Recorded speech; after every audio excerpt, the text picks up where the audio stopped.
how amazing this is. You may not have ever heard this before. If you've watched my videos, you might have seen parts of this before. But this is amazing. The entire world reads the New Testament and the Old Testament, and they think it's a story. We make the nativity scene, and we're constantly talking about the children of Israel being led out from Egypt, and there were a couple of million people out wandering around in the desert, and they walked through the Red Sea and it parted, and there was all the the story of Noah and all these stories. Now, Christianity says this is our book. This is what we believe. Well, then the world started publishing all kinds of books. We got a typewriter, right, in the modern age. And we started getting familiar with stuff that they taught over in India. We started hearing about some of the things that the Druids taught, or people in Africa in ancient times believed, or Babylon or other places. And we heard some crazy stuff. I mean, like, let's see. They believed that there was a place after you died, you went to the Elysian Islands or you went to Tartarus, the lowest pit, and some demonic being ruled over your soul, a hateful, wicked being that the Greeks called Hades, and then later, because of fear of his name, they didn't want to say his name, just like the Jews did with the Yahweh. They started calling him Pluton, or Pluto, as we say it, which is Apollo in the Sumerian, Apulio, and in Greek it's also spelled Apollo. And that's over and over in the New Testament, but we didn't notice it. So,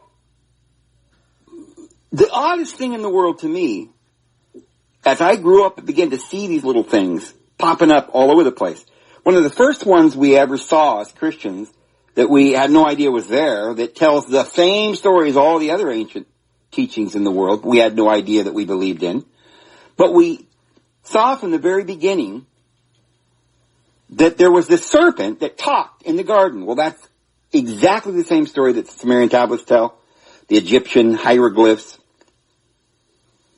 and the Acadia and the Sumerians and all the other ancient peoples of the world. But it didn't stop just with some similarities. There was a garden, there was the father of the gods, there was two serpents that guarded the way, the tree of life, there was a tree of life, a tree of knowledge, there was the garden, there's the story of creation, we've got the story of the flood. Now remember when we were, maybe 50 years ago, Christianity was saying, oh yeah, other nations have the flood story, but only our flood story is true, right? His name's really Noah. It's not Gilgamesh or something, So, but, it really got more involved, and very tellingly, the world appeared not to care when it got really, really, really deep. When the New Testament started talking about the angels that fell and was thrown into Tartarus, it couldn't possibly have anything to do with Zeus, cutting his father's belly open and saving his 6 brothers because his father Kronos ate his brothers. And so, Zeus takes these beings that he defeated, the gods that he defeated, and throws them into Tartarus. And it's called the Titans, who were thrown into Tartarus, right? These Titans are exactly the same story that the Greeks tell, that we tell in the Hebrew and the Greek. So in the Hebrew, it's the Nephilim who fell and took daughters of men, and they chose and created government and began courting mankind and making religion, making man slaves, ruling over them. There were wars. This is in the Bible. And it's exactly the same thing. And what we find out is that the gods that is in the Old Testament and in the New are exactly the same gods that are in the Bible. It's the same exact story, and this is why Jesus always spoke of God as Theos, which is the Attic Greek Athenian spelling of Zeus. And the reason they use the Athenian Greek Athens spelling is because this entire religious, mythological story came from ancient Egypt, was transferred, the pharaohs transferred it to the Ptolemies, and the Ptolemies transferred it to the Caesars. And it's in all the world, and there are these specific bloodlines that were royal bloodlines that went into all the world and taught their peoples exactly the same teachings because they were the sons of the gods. But they didn't want the ordinary peasants to become members of the family of God. Only they were members of the family of God and got to go into the temple and eat all the dainty food. And didn't have to work like grunts. They weren't slaves. But there was some, even in the laws that these ancient deities made for mankind, even there was hints that one day mankind would become free of all of this. But it was either established over the objection of human beings as a great big fraud to keep man in slavery, or it's a parable about something that is even more amazing. In other words, the thing that's keeping us enslaved is not a being at all. It's not even a reality. It's something that you can slay. You are the dragon slayer, and you can take the sacred sword of the Spirit. This is a double-edged sword. And, put on your suit of armor, your shield of faith, and your helmet of salvation, and your girdle of truth, and your sword of the Spirit. And you can go forward and fight this spiritual battle and win. So what we've got here is a mystery. And this is why the Apostle Paul says, look how I know the mystery. And I speak of Christ and His church, the great mystery. But he was talking about marriage, which is a ceremony. And he explained, and the other apostles explained, that all of these writings, these ancient writings, were warnings and instructions for us upon whom the ends of the world has arrived. Written for our edification and for reproof and setting matters straight. And that somehow in these parables, which is what they were, there would be a mystery.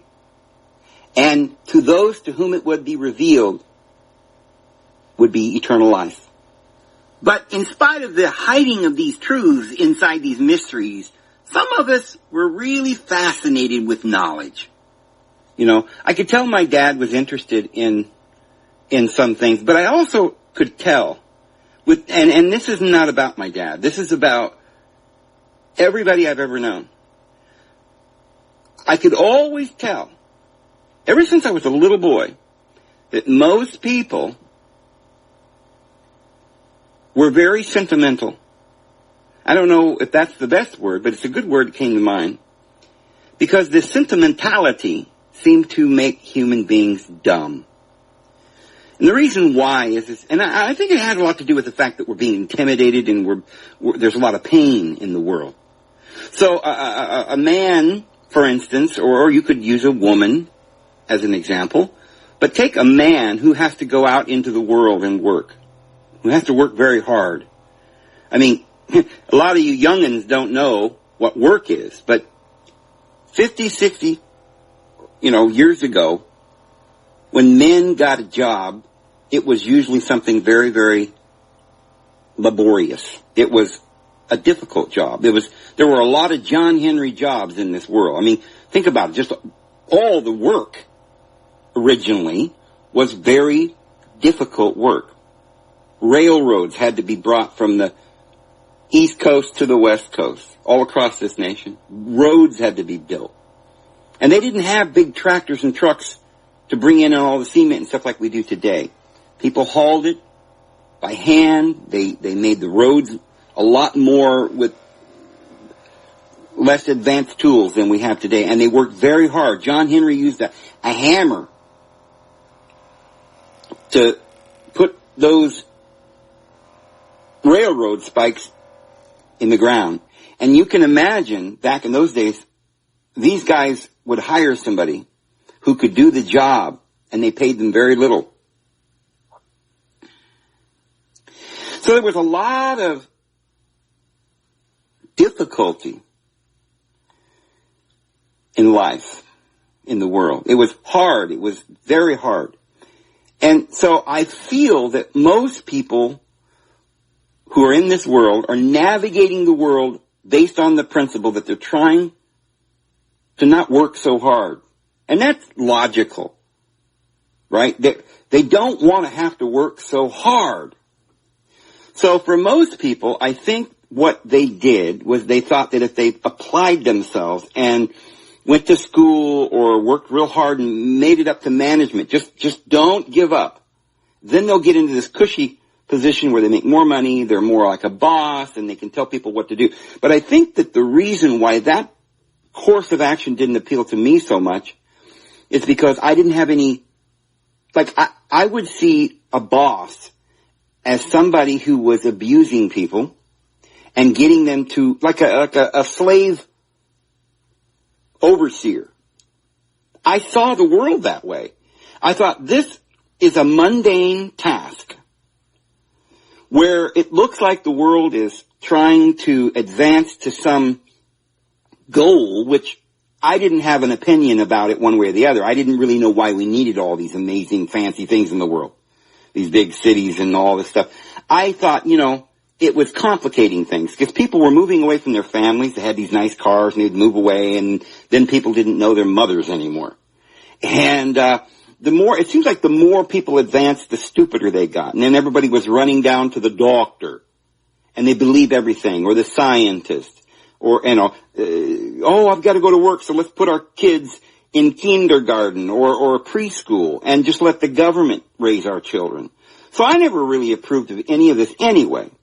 But when I saw people in the world and the way they believed, I didn't think they were studying facts. I didn't think they had a good way to think about the world. I think they were deceived by virtue of the intimidation coming from this world. That you must work or do what we say or we'll put you in jail or hey, you're not going to ever get married or have kids or a family or a life if you don't do what the church says, or whatever it is that intimidated people. All of the hard work and life itself, because there was lots of snakes and kicks and you could fall down and break your leg. There was all kinds of problems in the world and you had to be careful. And so people were then afraid of all kinds of things around them. In ancient times, they put a name to this thing. It's called Hades. It was the god, or at some point down the line, they ended up calling him Pluto, which is where we get the Greek. Well, in the Sumerian tongue, they called him Apollo. And so the Romans called him Pluto, which is from the ancient Apollo. But you see, Hades was much like Yahweh in that he was the one God who you couldn't say his name. Now, why is we always was told when it came to Yahweh that we weren't allowed to say his name because it was the ineffable name because he was so amazing. You couldn't conceive of him. He was so great. Right? So don't even say his name because you might be using his name in vain. He's so powerful. He's so great. But you see, that's not what the Bible says. That's just something that the church has said to people to explain why you're not allowed to say his name. Because, you see, the Bible doesn't say not to say his name. The Bible says we're supposed to use the name of Yahweh to curse people. And see, this is another thing that Christians have no concept of. The Old Testament is full of curses, and Yahweh is primarily a God of curses. The entire law is a curse and a bondage. The first thing he did when he found Adam and Eve was he told them, don't do this, and if you do, I'm going to curse you. And when they did it, he cursed them, and he cursed them all. And the law was the only blessing in the law was that there were evils in the world that the Lord would not put upon you if you keep the law all perfectly. But you see, it was just a parable. basically was saying is that you go through life, and life is very, very difficult. You better be intimidated and you better be scared because something might happen. And when you make that mistake, well, then the way things are, you see, there's a reality, there's a kingdom, and there's a God who rules over that kingdom, and he's the God of vengeance, and he's going to get you. So you need to be scared. And so they originally felt so frightened of this deity who would punish you, who would get you. He's going to get you. And you had to do everything he said. This was the intimidation. So they were afraid to say his name, and they never would say Hades' name. So this is why the Greeks end up starting calling Pluto or Apollo. So they went to the Sumerian name, and this is where we get the word Apollo. And in fact, another thing that most people don't realize is that in the book of Revelation, it says that there was this beast who was, but is not, but will ascend into, it uses the word into, will ascend into perdition, the scripture says, in our Greek translation, which perdition is another one of those words that doesn't mean anything in English, right? You gotta go look it up, and then that'll go back to another language which, you don't know what that means because, who knows, it's a dead language, so we'll go back to another language that's even more dead and try to figure out what that means, and maybe we'll figure out the root. No, that's ridiculous. I'll tell you. Perdition is the word in Greek Apollo or Apoluto or Hades. And he's the one who has the keys to death because he has control of the law. So in the Sumerian, this god who overcame the Abzu or the abyss, see the bottom of the realm, the darkness, he took over his father's kingdom, the Abzu. He killed his father Abzu and tried to kill his mother. Well, I think they made a pact. But he was asked if he would please kill his mother Tiamat, the seven-headed dragon. But he either couldn't do it or didn't want to. Well, his son Marduk came along and tried killing Tiamat, and there are stories that he was accomplishing that. But the whole point of that is that he was trying to get rid of the intimidation, of all of the fear, of all of this, the death. I mean, this was the God that could come along at any moment and just kill everybody. And we were trying to get rid of that, see. People were like telling the gods, the heroes, please save us from this death, from all the bad things in the world. So they were so scared, is what I'm saying. People were so scared that they couldn't think. They couldn't use reason. They couldn't make any sense out of the world because they were too scared. They didn't have any time. They were out working like slaves. And they weren't given any books, and they weren't, so they didn't have a premise, and all of their premises that they had were faulty. Every idea that they had been taught was false. They were told they were slaves, and that wasn't true. Because, you see, Jesus came along and told us that God was a liar, and he was a murderer. So I, from a very young age, noticed that most people were so scared. They're like, you ever seen a little bunny rabbit just sitting there? He won't move. He's like frozen. Because he thinks if he's real still, you won't see him. He's scared out of his little mind. And if you start to move or come towards him, and he thinks, he's seen me. Well, then he's got to decide, okay, do I have a better chance of just not moving? Maybe the lion won't see me. Maybe the human won't notice I'm here. Or is that human or that lion or whoever's the wolf, is he getting too close because it looks like he might be coming towards me? And he's constantly thinking in his mind, am I going to die here? So he's like, I think I've got a real slight little moment here. I need to run, and I need to run fast. So that's what that little rabbit's thinking. He's just, even when he's out, foraging for food one day, takes little Mr. Cottontail with him, and his sister, and Peter Cottontail, right? And they're out foraging for food and playing and stuff, but mom's constantly thumping her foot, and now children, be careful, watch out, there's danger everywhere. And so that little rabbit can't really enjoy himself fully. Because at any minute, here comes the wolf, or here comes, so he's got to have defenses. So they make underground holes for protection. So, you see, even if mice were intelligent, or I should say rabbits, if they were really intelligent beings, they really wouldn't have time to sit around and debate how many angels could sit on the head of a pin. Because they're too busy building holes to protect themselves from the big bad wolf. So what I'm saying is that most people that are in this world were born into a culture. In other words, before they got here, the world had already been taken over by somebody bad. And they were already intimidating people. And so they had made a world, because, humans can't really make it on their own too easily. They're gregarious, they like company, they dwell in families and units, and they help each other. In fact, the human race would go away if there wasn't male and female. Of course, all animals would. But we like being together and spending time and having fellowship, having dinners and banquets and parties. And, like that mother rabbit, we're worried about our children. So we're constantly thinking, I've got to go get a job. I've got to provide food for my children today. I've got to make sure they're safe. There's all these dangers, and you're scared out of your mind throughout your life, and you can never learn anything. So I said all of that because I want you to understand that when I was a little boy, when I looked at people, I felt different.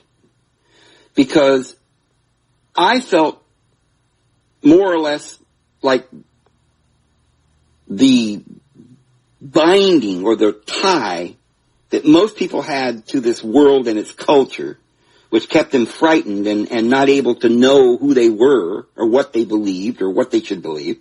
They just believed whatever some religion told them or whatever doctor or anything like that. And they trusted the world because they didn't really trust. They were just scared. They didn't want to die. They wanted food and shelter and protection. Well, so at a young age, I realized that I kind of felt like I could see, and I noticed the fear on people. I noticed sometimes they'd be laughing and smiling. And to me, it looked like they were more or less trying to convince themselves they're happy. Like, come on, let's find something to do. Let's do something. Let's get my mind off all this fear and panic inside myself, right?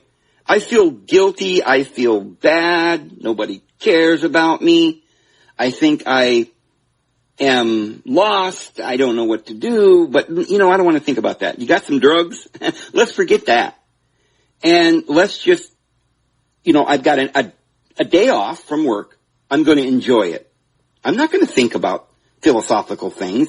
I'm not going to waste my time trying to figure a way to escape this world.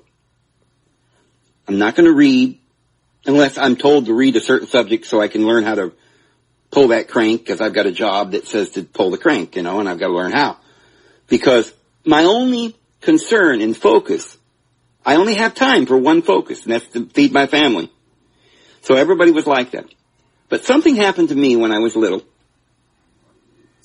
where I somehow internally lost that tie. I didn't feel like, for some reason, my goal, somehow I didn't have that fear of being out in the woods and stranded. So therefore I must go and work for the man because I need a house or I'll die, right? I felt more like less restricted. Like if the worst thing came to the worst, then I could deal with it. I feel like maybe that had to do with the fact that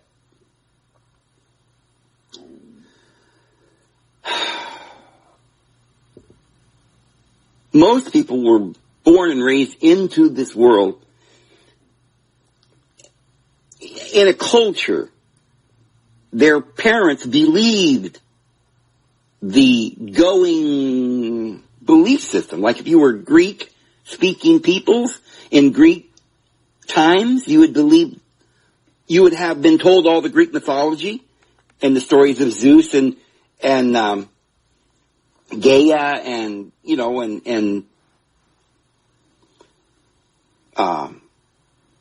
Hades and all of these deities.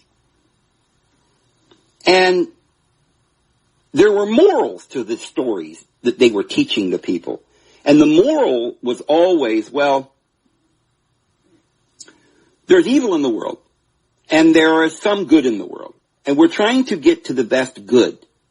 The best good is to do what you're told, because if you ever get into the hands of Hades, or if you ever die, you're never coming back. It's a lost hope.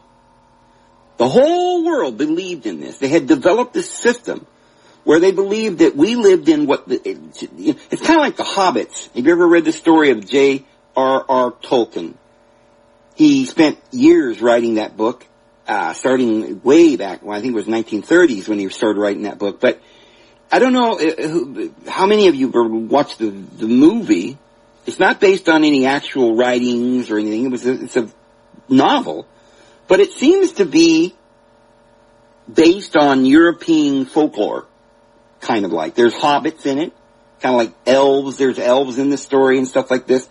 So you might say it was more or less kind of the King Arthur legends and the knights and the elves and the fairies and the princesses and all of this stuff that was going on in medieval Europe. And in the story, they had this place called Midgard, or the Middle Earth.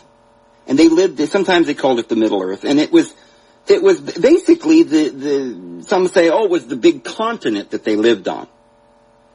Well, it might be, and it might be referring to Earth itself, because the story seems to take place at times in a place called Northwest Midgard, or Middle Earth, the northwest part of it.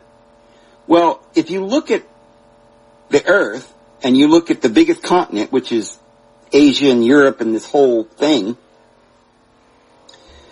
the northwest part is Europe, up around Britain and Germany.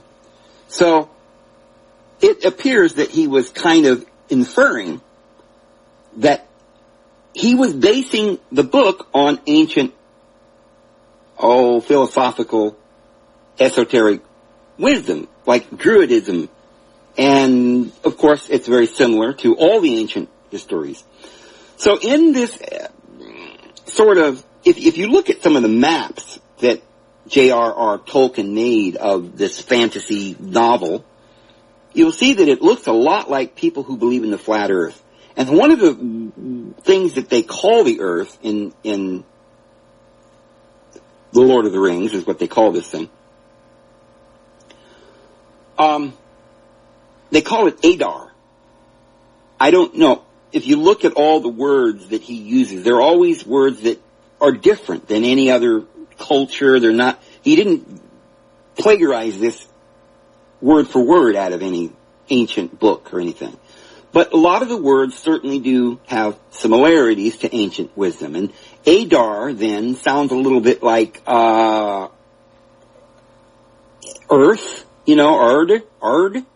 earth. It's, because words after 1,000 years come down to us with slightly different letters. Maybe they sound the same, like D and T, Adar, or Aether, or Ether, or Ether, or something. But also, Agartha is a little similar to Adar.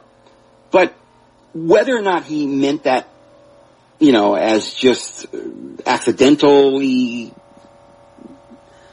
or not, I don't think so, because when he says the Middle Earth, and he talks about a place kind of like hell and heaven, that's exactly what the ancient esoteric wisdom believed. But what did they really believe? Because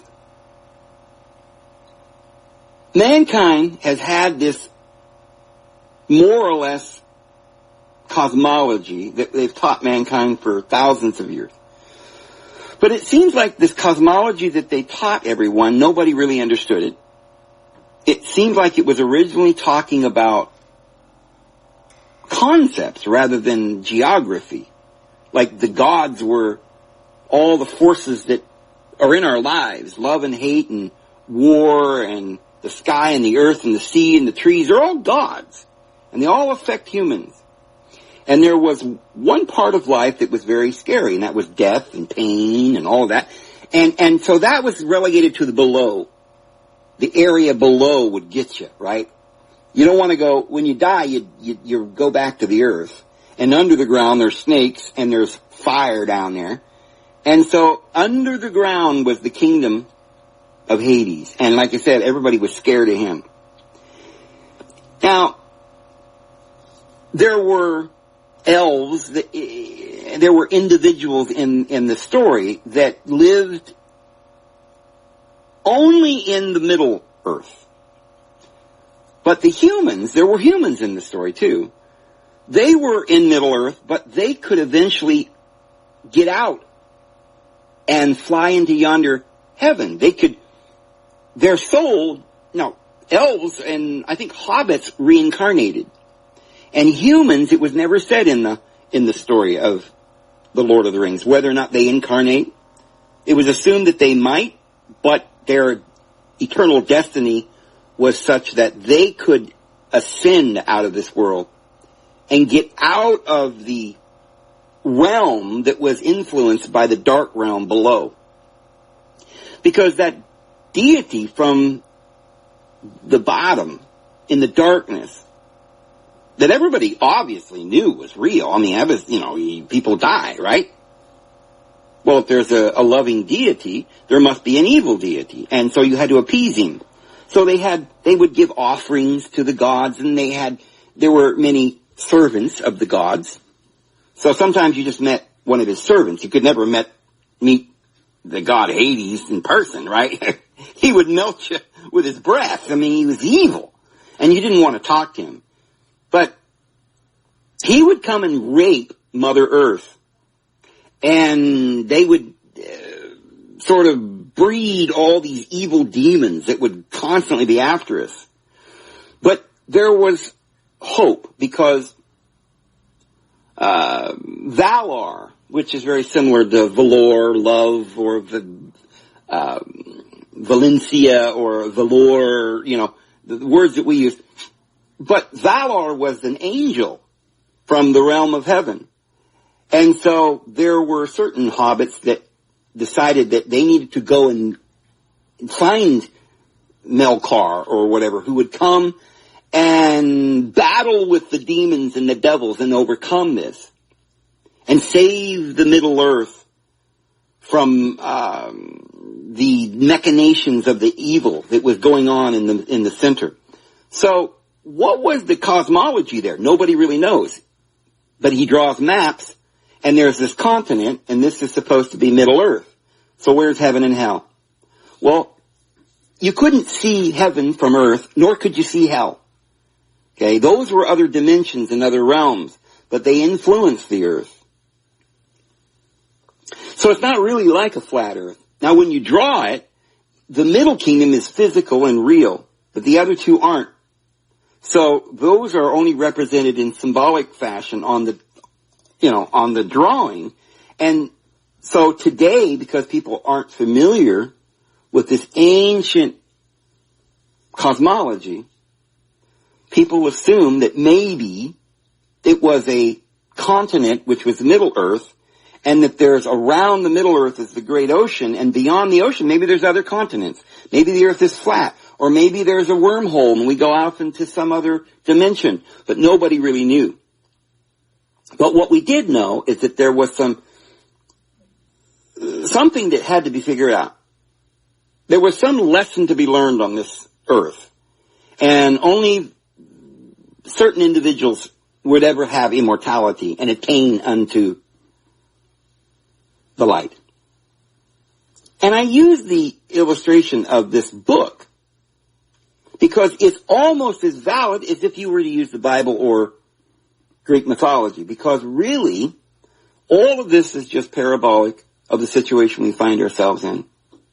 And the only way that we're going to be able to figure this out is with honesty And we're going to have to find a way, which I think I was able to do when I was a young man.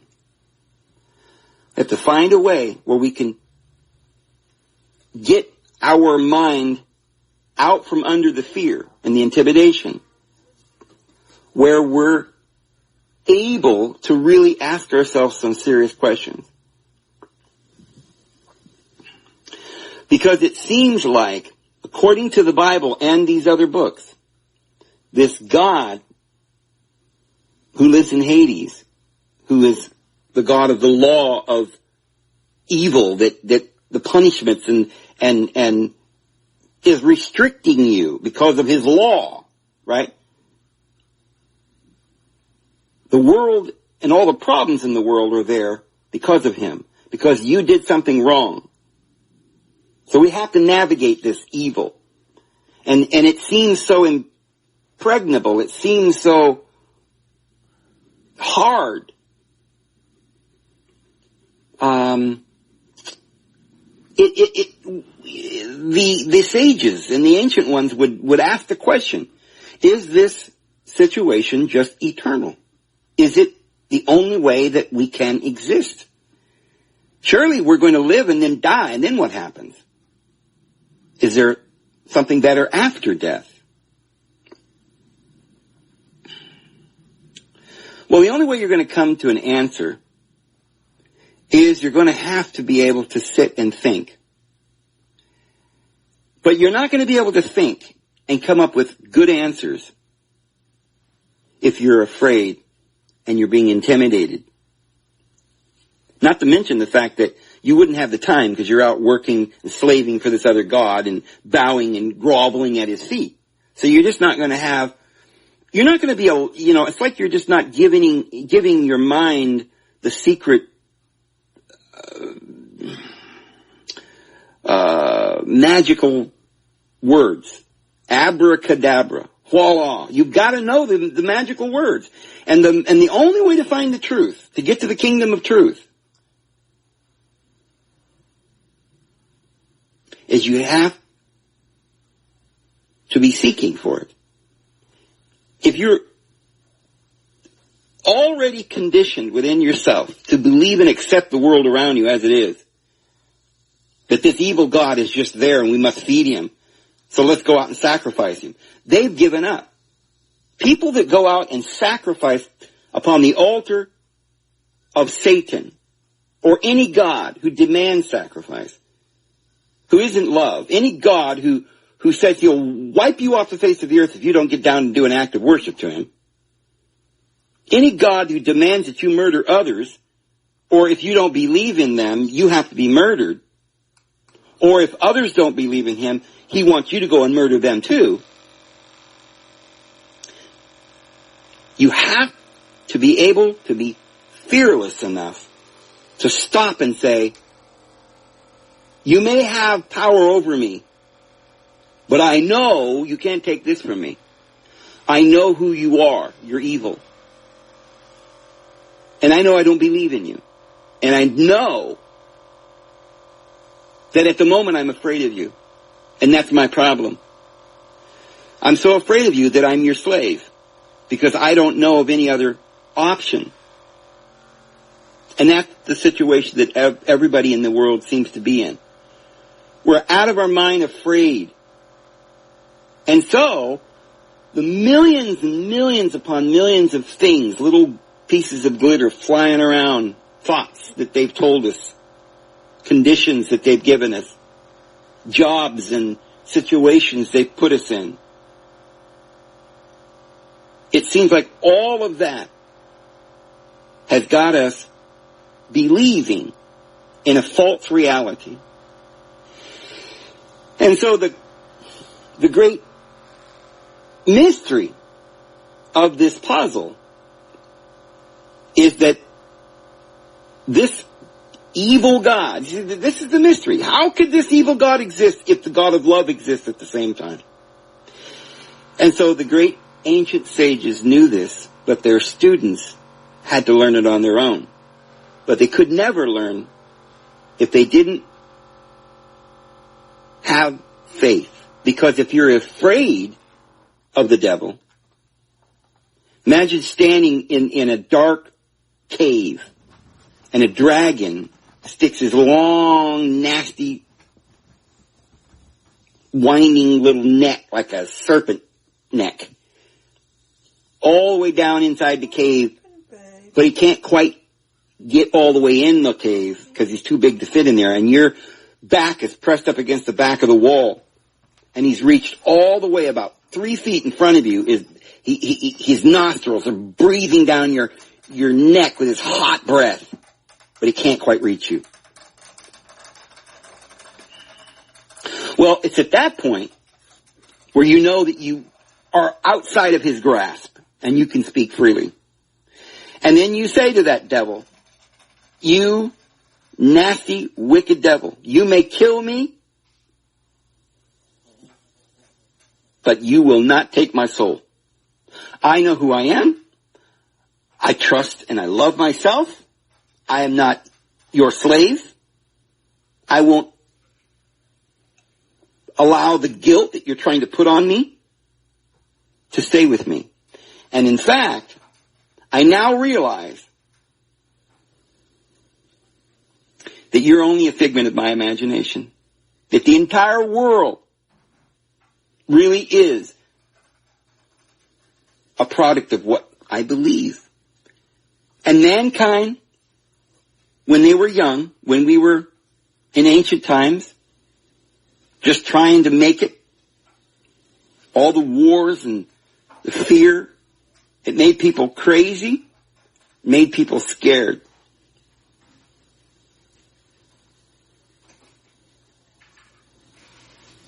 And they just didn't have the time to philosophize or to understand, to reach down deep within their soul and find that place where the true and living deity is, where the God of love is. Our Father in heaven, who is love, He would send down His angels. He would send the bunny rabbits and the butterflies, and the eagle would fly by and the dove would land on our shoulder from time to time and whisper in our ear, but we couldn't quite hear it because we were so mesmerized by this fire-breathing dragon. It looked fierce. Of course, wrath is more frightening than love. Of course, wrath held us mesmerized. Death and the fear of death, all of our lives.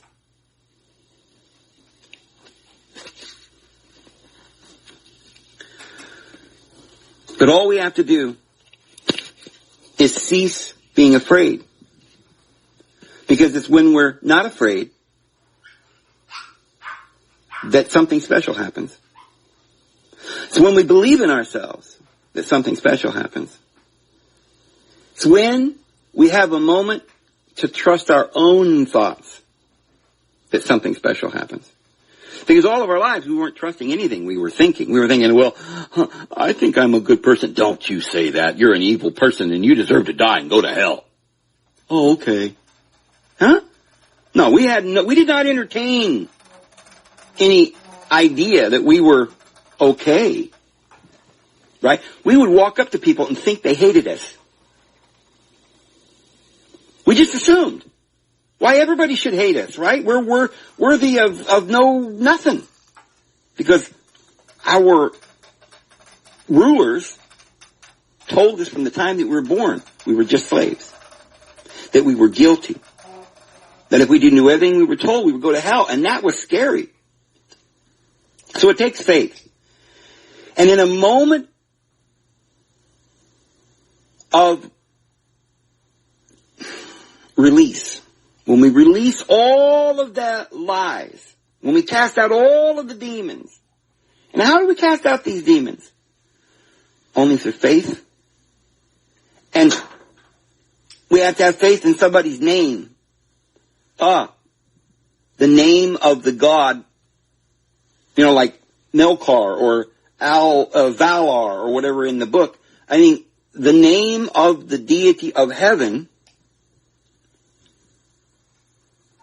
Don't forget about heaven. You're too busy thinking about hell and scared of death and dying and, and all this, but you forgot about heaven. Heaven is redemption. Heaven is forgiveness. Heaven is love. And heaven is the truth, the reality. What you're looking at, that kingdom, see, the middle world is the conscious world. It's influenced by both the higher thought and the lower carnal, lustful thought.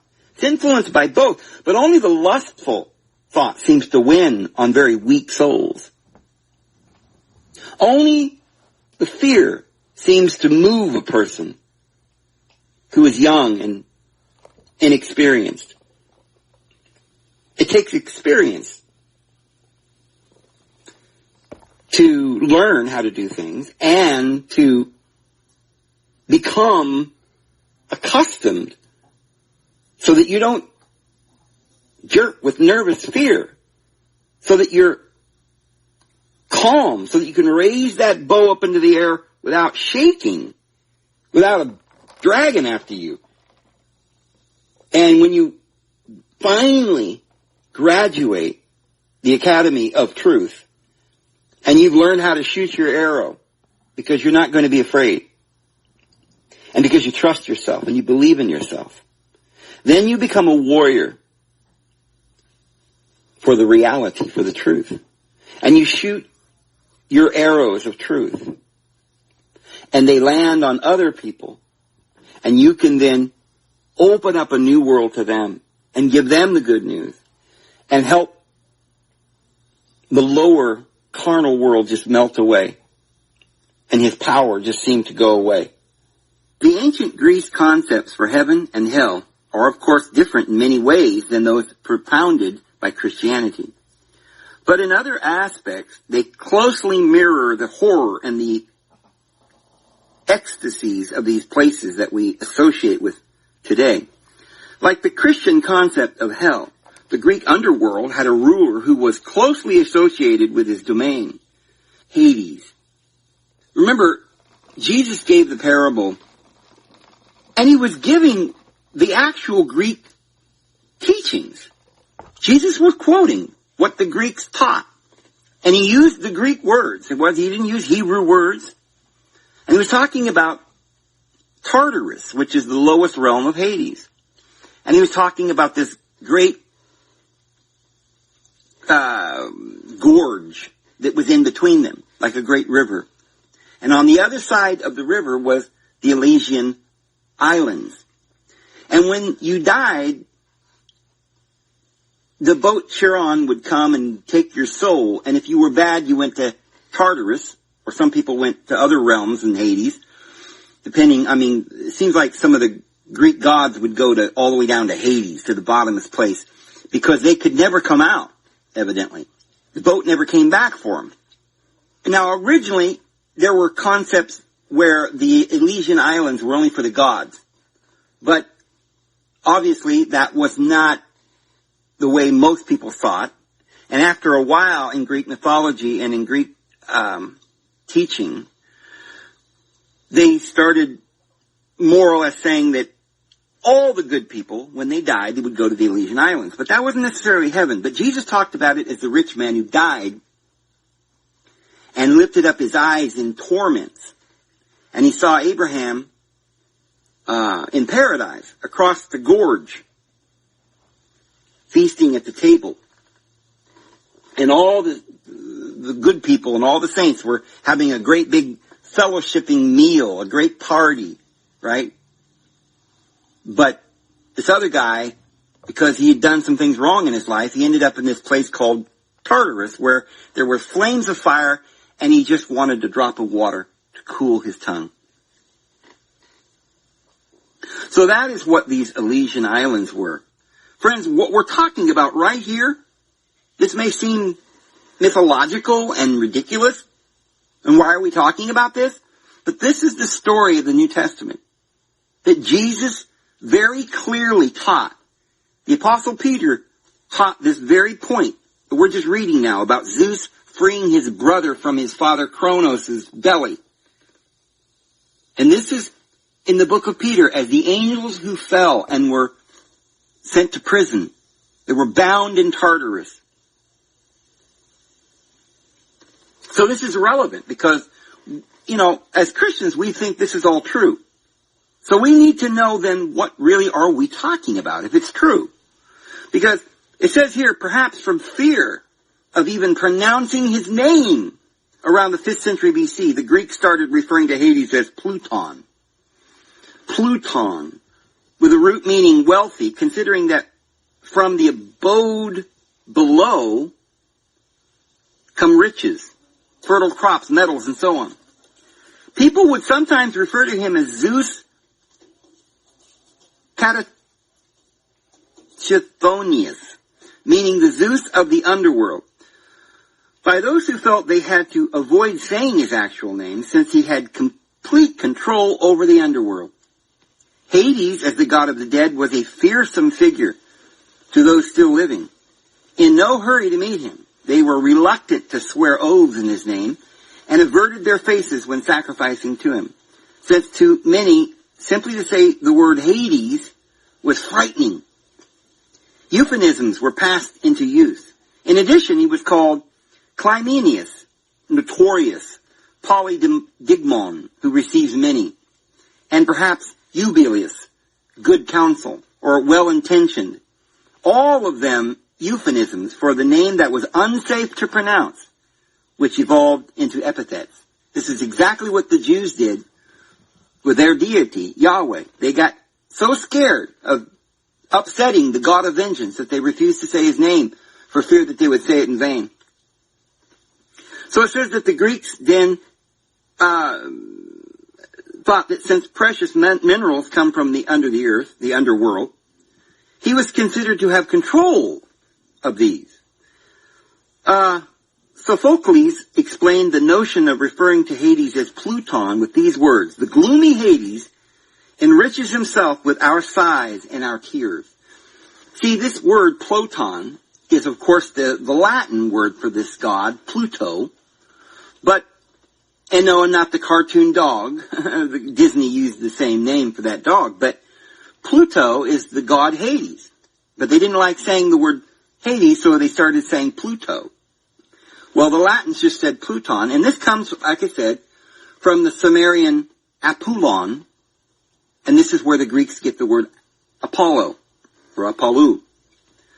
So he spent most of the time in his dark realm, formidable in battle. He proved his ferocity in the famous Titanomachy, the battle of the Olympians versus the Titans, which established the rule of Zeus according to the mythology of ancient Greece. Feared and loathed, Hades embodied the inexorable finality of death. Why do we loathe Hades more than any god, if not because he is so adamantine and unyielding? The rhetorical question is Agamemnon's in Homer's Iliad. As his birthright, Hades received the underworld, Zeus the sky and Poseidon the sea. But the earth, which had long been a province of Gaia, was open to all three gods concurrently for any actions they wished to carry out. Hades was often portrayed with the three-headed guard dog, Cerberus. Sacrificing to Hades involved black animals, touching heads to the ground. Hades was not, however, an evil god, for although he was stern, cruel, and unpitying, he was viewed as a just one. Hades ruled the underworld and was therefore most often associated with death and feared by men. See, this is how people think of Yahweh. Well, he's not evil, Dave. His vengeance, so why it's just. He has every right to kill everybody. Why, he's God and you're not. Okay? It's the same lingo. What they were trying to express was the fact that it's just reality. But the reality is not what you think it is. It's not inevitable that we suffer. But there is a mystery. And this is why it's all written in parables. Whether you're Greek or in the Old Testament, it's written in these parables for a reason. Because you have to be able to grasp a very, very, very complicated parable. And that parable is life itself. You see, why does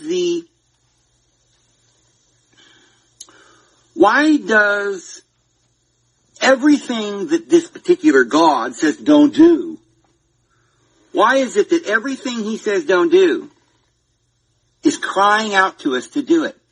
In other words, he says don't sleep with a woman or whatever, she's not your wife. Okay, well, why is that woman so beautiful then? Why are people having trouble resisting her advances? She's luring you. Now she's got makeup on and she's got this low-cut blouse and this tight-fitting skirt and high heels, and she's waltzing over to you real slow, and she's got a drink in her hand and she's offering you some wine, and okay, wait a minute, now we're not supposed to do that, but she's trying to get you to do it. See, if anybody had ever stopped to think about what this parable is actually saying, but you need some time to think, don't you? At first you just believe it. Oh, it's literal. I've got to be scared. Ooh, don't ever touch her, but I can't stop. Right? It's part of my nature. Every time I see a girl, I think of girls. So the very nature, my very nature is going to cause me to go to hell. And of course this deity who's evil has every right to take me out, because he told me and he warned me, don't do it. And you knew better. But you couldn't help it. So therefore you were consigned to fear, and the ultimate eventuality would be death. Except that what you didn't know was that there's another world, a higher world. And you don't have to live in the lower world. You don't have to be, your consciousness doesn't, like if you live in the middle kingdom, that's the conscious world of earth. It looks like it's a physical reality, but it's influenced by two other realms. And when you finally realize that it's influenced by your own imagination, by your own beliefs, and that is what's getting you into trouble. Because in actuality,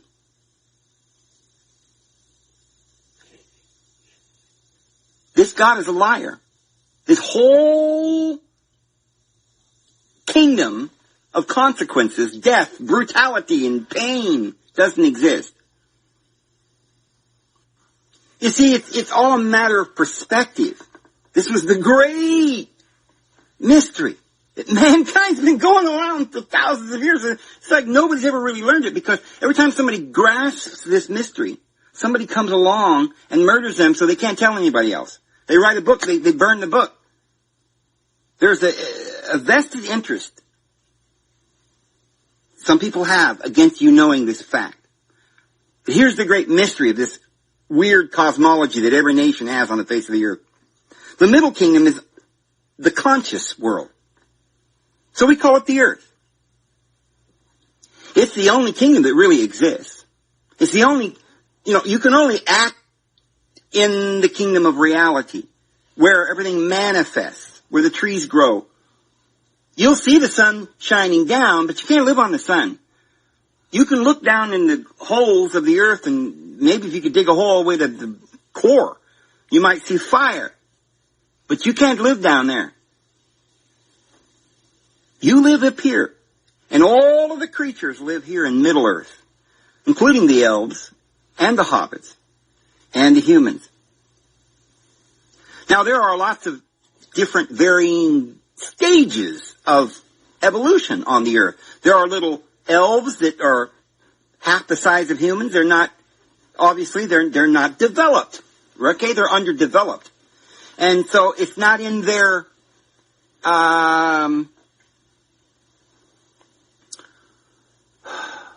future to leave this world, the reality. You see, they're bound by whatever, remember, there's two areas, heaven and hell, that have an effect and are influencing the earth. And so if you're a little guy and you're not fully developed, then you're below the middle point, below You haven't developed any special powers to be able to get out of the influence of the bad qualities on the earth. You're still navigating all of the bad things. But you see, the navigation part has nothing to do with how big and physically strong you are or how many magical words you possess in your vocabulary or whether you sinned or didn't sin or anything like that. That's the illusion. The illusion is what? It's a parable. If you look at life as not an illusion, but as a parable, as though it's something to be figured out, the mystery of your own soul, because you see, really, there's no physical universe anyway. It's all perception. The being has no time and space. But it's peering at energy vibrations all around. There's just energy and swirling forms and shapes. And when you have knowledge, if you have no knowledge, you're bounced around from pillar to post just like a pinball machine. You ain't going to get anywhere because you don't know, you don't even know that you could move and navigate. You don't know that yet. You're just being bopped around and so every time you hit a post, it hurts. And after a while, it hurts enough to where it forces you to sort of wake up and try to figure out where you're at. So it serves a purpose for those who have not yet developed the concept of where they're at or who they are. They're just flying around and they're being influenced by every outside influence, every outside force. They succumb to every willy-nilly little thing because they're not whole or complete. They haven't gotten to a place where they are king, where they are their own master. But they're under the influence of the influencer. So imagine, then, if you found out the key that this other world that we call hell is really within us, and it's the lower part of us. We call it that. We give it the name lower because it's lesser and because it's lust and it doesn't have self-control, but it's just being sucked into something without knowledge. In order to develop self-control, we have to have spirit, which is a flowing river that comes from our Father in heaven, which is a thought process. It's thoughts that come down out of the sky, okay, from above. And they're inspiration. And they give us feelings like joy. Why would they give us joy? Because they give us knowledge. They tell us who we are. And when an angel whispers in your ear and says, you are amazing, you can do anything you want, see, then we soar. But when the devil says you're guilty and you're bad, then you run and hide. But you don't have to hear the devil. See, this is what you have to finally realize, is that the voices, they're coming from two places. The lower realm is a place, a mind, the mind of the flesh. The realm of deception and lust and hate. Once you realize that deity is your ego and it dwells within you, and it will never let you go free as long as you're afraid of it, as long as you worship it. That's all you have to do is reject him and receive with faith the deity from heaven, which is the light, which is love. You can't do both. You can't serve them both. So, you see, when we have not yet figured all this out, mankind for 1,000 years are running around and they're hearing the voice of the ego and his wrath. And they're scared out of their mind and they never develop. And then other individuals begin to enslave other individuals based on this fear.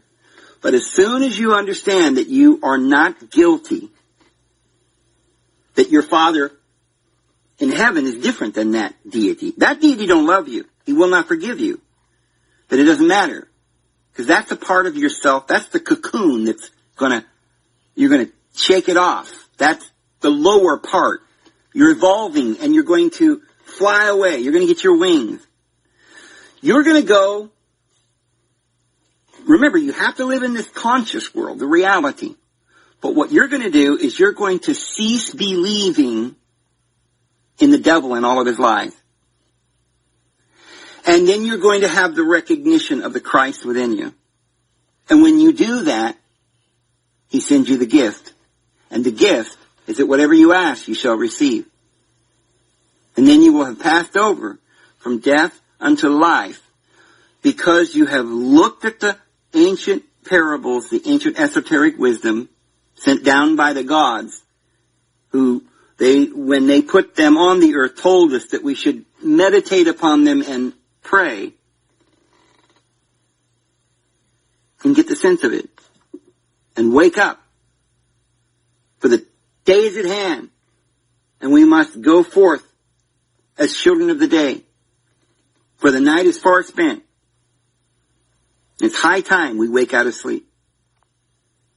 And we understand all of these ancient teachings that are in every ancient religion or nation or kingdom upon the face of the earth. Anyway, I think I'm going to go ahead